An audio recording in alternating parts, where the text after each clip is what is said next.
안녕하세요. 오늘 하루 잘 보내셨나요? 오늘은 제가 천주교와 개신교의 기원과 역사적 배경에 대해서 한번 정리를 해봤습니다. 굉장히 압축적으로 설명이 되니까 일단 우리 오늘은 거시적으로 한번 훑고 가는 시간이라고 봐주시면 됩니다. 천주교와 개신교 요거는 둘 다 같은 기독교에서 출발을 했어요. 역사적으로 중요한 사건을 거치면서 이게 서로 갈라지게 됐습니다. 오늘은 그래서 천주교와 개신교가 어떻게 형성되었고 왜 분리되었는지 한번 쉽게 설명을 해볼게요. 초기 기독교가 이제 탄생을 하게 된 거는 우리 한 약 2000년 전입니다. 우리 달력 2025년이잖아요. 올해가 고기라고 보시면 됩니다. 예수 그리스도를 따르는 사람들이 2000년 전에 이제 시작이 되었고요. 요건 약간의 배경적 상식으로요. 우리 기원 전, 기원 후 할 때 BC, AC 하잖아요. 그때 이제 B가 before Christ, AC가 after Christ 해가지고 C가 이제 기독교, 예수님을 의미합니다. 그래서 예수의 가르침을 따르던 이 제자들과 또 초기에 또 따르는 이제 여러 사람들, 이런 사람들인 이제 유대교의 영향을 받으면서 로마 제국 내에서 활동을 했고요. 시간이 지나면서 점차 독립적인 종교로 자리를 잡게 됩니다.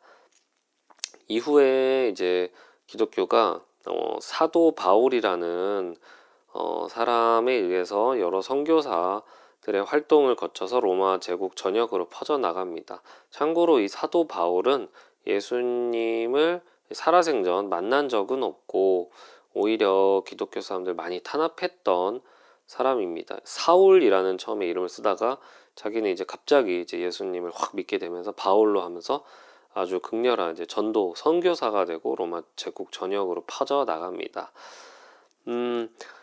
천주교의 형성과 이제 중세 시대를 좀 말씀을 드리면 이제 그 이후에 한 313년이죠. 예, 313년에 처음에는 로마가 이제 굉장히 이제 기독교를 처음에 탄압을 하다가 로마의 황제 콘스탄티누스 요때부터 굉장히 이제 급상하게 됩니다. 밀라노 칙령이라는 걸 발표하면서요. 기독교는 공식적으로 인정을 받게 되었습니다. 그 다음에 380년 테오도시우스 황제가 이제 기독교를 로마 제국의 공식 황제로, 공식 종교로 선포를 합니다. 국교화 시킨 거죠. 이때부터 이제 기독교는 굉장히 이제 조직화되고요. 로마의 주교, 이제 황제, 교황이라고 하죠. 교황이 이제 기독교의 중심적인 지도자로 자리 잡았습니다. 그래서 이제 로마 카톨릭 교회, 요거를 이제 우리가 천주교라고 하는 겁니다. 천주교가 형성이 됐고, 이제 중세시대에 들어서면서 우리 교회, 이제 여기서 말하는 교회는 우리가 성당입니다. 성당, 철치, 성당이고 유럽 사회에서 이제 막강한 영향력을 행사하고요. 종교뿐만 아니라 정치, 경제에도 깊이 관여했습니다. 여기 이 시기에는 전부 다 우리가 천주교라고 보시면 됩니다. 카톨릭. 그러다가 이제 개신교가 나타나게 됩니다. 언제냐? 중세시대 16세기 우리 르네상스쯤입니다. 이게 시간이 흐르면 이 로마 카톨릭 교회도 처음에는 굉장히 성스럽고 신실하고 괜찮았는데 시간이 흐르면서 이제 많은 문제점들이 생겨요. 특히 이제 부패가 굉장히 심했죠. 어느 지경까지 이제 갔냐면은 교회가 이제 돈을 받고 죄를 면해준다라는 이제 면죄부라고 알려져 있죠. 면벌부, 면죄부 하는데 면벌부가 더 정확한 표현인 것 같아요. 이 면벌부를 판매를 했습니다. 그러니까 죄는 이때 벌을 주지 않겠다라는 거를 어떤 티켓을 판매를 한 거죠. 그리고 본인의 티켓뿐만이 아니고 내가 이미 돌아가신 우리 뭐 조상님이라든지 뭐 이런 분들의 다 벌을 면해주겠다라는 면벌부를 판매를 했습니다.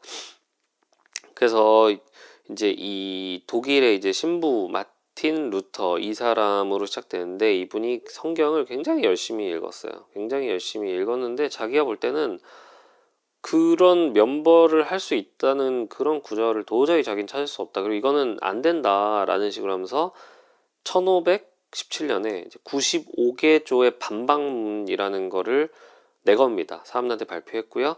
이게 그냥 이 사람 혼자서 자기가 막 썼으면 아마 묻혔을 수도 있는데, 왜냐면 실제 지금 현재 어떤 거대한 기득에 대항하는 거니까. 근데 그때 이제 금속 활자 인쇄술이 발달하면서요, 이 유럽 전역으로 쫙 퍼집니다. 그러면서 많은 사람들의 동조를 받게 되고 동감을 얻게 되고, 그러면서 이제 종교 개혁이 시작이 됩니다.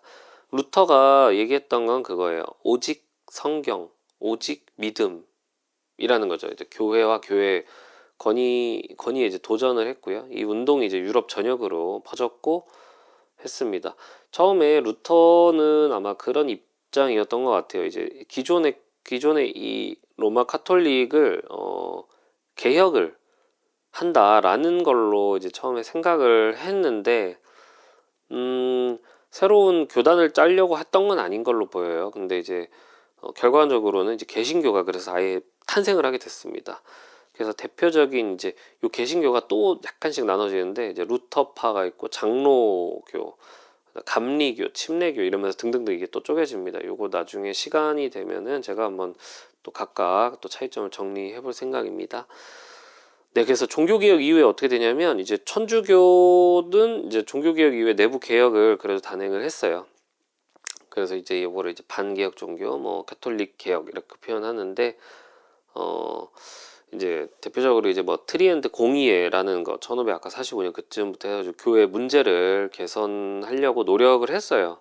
왜냐면 이제 자기들도 좀 심각하다라고 내부적으로 해도 반성을 했거든요. 근데 개신교는 이미 이제 천주교랑 이제 분리해서 새로운 독립적 신앙 체계로 확립해 갑니다. 그래서 결론적으로는 이게 두 부류가 이제 같은 뿌리긴 해요. 같은 뿌리긴 합니다. 그래서 천주교랑 개신교 모두 하나님, 뭐 예수님을 믿지만 거기서 이제 디테일하게 차이는 있습니다.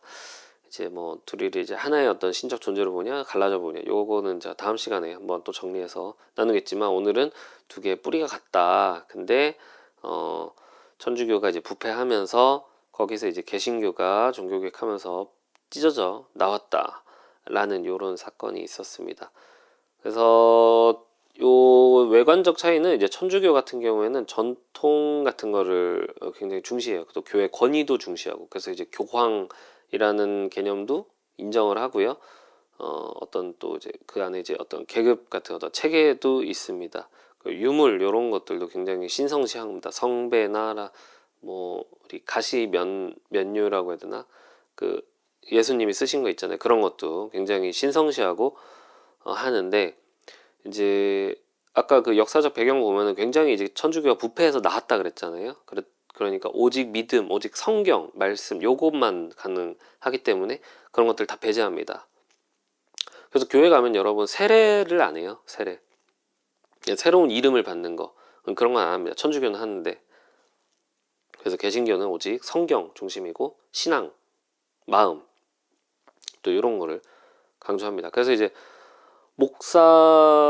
교회에 목사 있잖아요. 목사인데 목사님을 막 신적으로 모시고 추앙하고, 자 이제 그런 것들은 뭐예요? 다 사이비고 이단이에요. 실제 우리 개신교에서 추구하려던 건 오직 누구냐? 오직 예수님, 하나님, 예수님 쪽만을 다 향하도록 미니멀리즘하게 압축해놨다, 이렇게 보시면 됩니다. 네, 그래서 오늘날에도 두 종교는 서로 다른 특징을 가지고 있지만 예수 그리스도를 믿는다, 여기는 공통이 됩니다. 다음번에는 한번 천주교와 개신교의 그 교리가 어떻게 차이가 있는지를 한번 정리를 해보겠습니다. 영상 시청해주셔서 감사하고 구독과 좋아요 부탁드릴게요.